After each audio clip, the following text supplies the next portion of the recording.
Hi hello everyone welcome back to our channel. This is popular Prasad. అందరూ ఎలా ఉన్నారు? అందరూ బాగున్నారని ఎక్స్పెక్ట్ చేస్తున్నాను.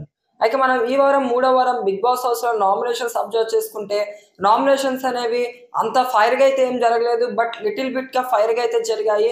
సో నామినేషన్స్ అనేవి ఓన్లీ సింగిల్ ఎపిసోడ్లో అయితే డన్ అవ్వడం జరిగాయి. కేవలం ఇవాళ ఎపిసోడ్లో నామినేషన్స్ అనేవి కంప్లీట్ అయిపోతాయి. అంటే ఓటింగ్ పోల్స్ అనేవి ఇవాళ నైట్ నుంచే 11 నుంచి స్టార్ట్ అవ్వడం జరుగుతుంది ఓటింగ్ పోల్స్. ఇక మనం నామినేషన్ ప్రాసెస్ అబ్జర్వ్ చేసుకుంటే నామినేషన్ ప్రాసెస్ వచ్చేపాటికి చెత్తను తీసుకెళ్ళి వాళ్ళ నెత్తి మీద వేయాల్సి ఉంటుంది. సో ఇది నామినేషన్ ప్రాసెస్.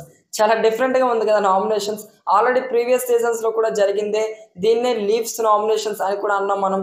సో ఎనీవే మనం చూసుకుంటే థర్డ్ వీక్ నామినేషన్స్లోకి మొత్తం 8 మంది ఇంటి సభ్యులు అయితే రావడం జరిగింది. ఏంటిరా పద్దాక ఈ నామినేషన్స్ గొడవలు అనుకుంటున్నాం. సో ఇక్కడ బిగ్ బాస్ ఒక ట్విస్ట్ కూడా పెట్టడం జరిగింది ఈ నామినేషన్స్లో. అయితే ట్విస్ట్ ఏంటో మీకు లాస్ట్లో చెప్తాను. ఇక మనం నామినేషన్స్లో ఎవరెవరు ఉన్నారో అబ్జర్వ్ చేసుకుంటే నామినేషన్స్లో మణికంఠ, యష్మి, ప్రేరణ, విష్ణుప్రియ, కిర్రాక్ సీత, పృథ్వీరాజ్, నైనిక, ఫస్ట్ వీళ్ళు 7 మెంబర్స్ అయితే నామినేట్ అవ్వడం జరిగింది. సో ఇక్కడే నామినేషన్స్ ఎండింగ్లో బిగ్ బాస్ ఇంకో ట్విస్ట్ అయితే పెట్టాడు. ఆ ట్విస్ట్ ఏంటంటే ఆల్రెడీ 2 క్లాన్ లీడర్స్గా ఉన్న అభయ్ నవీన్ అండ్ నిఖిల్ వీళ్ళిద్దరి నుంచి ఎవరైనా తప్పకుండా ఒకరు నామినేషన్స్లోకి రావాల్సి ఉంటుందని బిగ్ బాస్ ఒక ట్విస్ట్ అయితే పెట్టడం జరిగింది.